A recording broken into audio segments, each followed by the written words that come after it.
আসসালামু আলাইকুম, welcome back to diamonds cooking world. আজকে আমি আপনাদেরকে দেখাবো ঘরের মধ্যে থাকা কিছু অল্প উপকরণ দিয়ে কিভাবে খুব সহজেই চাউমিন রান্না করা যায়, একদম রেস্টুরেন্টের মতো। চাউমিন রান্না করার জন্য প্রথমে একটি কড়াইতে আমি 1 গ্লাস পরিমাণ পানি দিয়েছি 1 টেবিল চামচ তেল, দিয়েছি একটি গাজর কুচি। এতে করে গাজরগুলো সিদ্ধ হয়ে যাবে। দিয়েছি কোকোলা নুডলস। আপনার বাসার আশেপাশে যে কোনো সুপার শপেই কিন্তু এই নুডলসের প্যাকেটটি পেয়ে যাবেন। 1 টেবিল চামচ তেল দিয়ে নুডলসগুলো সিদ্ধ করছি, এতে করে নুডলস কিন্তু লেগে যাবে না, খুব ঝরঝরে থাকবে। আমি একই সাথে নুডলস এবং গাজর ভালো করে সিদ্ধ করে নিয়েছি। একটু নেড়েচেড়ে দিতে হবে যেন ভালো করে নুডলসগুলো পরিপূর্ণভাবে সিদ্ধ হয়ে যায়। বারবার নাড়া যাবে না, খুব আলতো করে নাড়তে হবে, এতে করে কিন্তু নুডলস ঝরঝরে থাকবে।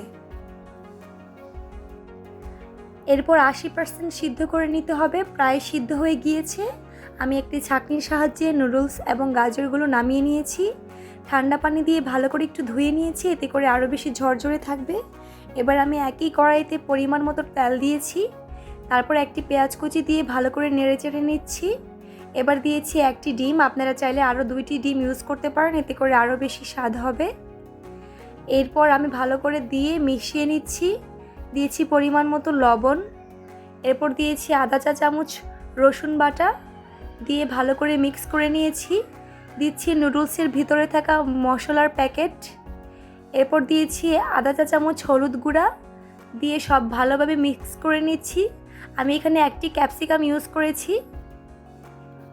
ক্যাপসিকামগুলো লম্বা করে কেটে এরপর ভালো করে ডিমের সাথে মিক্স করে নিচ্ছি। দিয়েছি 1 টেবিল চামচ সয়া সস এবং 1 টেবিল চামচ কর্নফ্লাওয়ার আমি পানিতে গুলিয়ে নিয়েছি। সবগুলো উপকরণ একসাথে ভালো করে মিক্স করে নিচ্ছি। এই পর্যায়ে দিয়েছি 1 টেবিল চামচ টমেটো সস। তারপর আমি ছেঁকে রাখা নুডলসগুলো দিয়ে দিয়েছি। নুডলসগুলো সবগুলো উপকরণের সাথে খুব ভালোভাবে মিশিয়ে নিচ্ছি।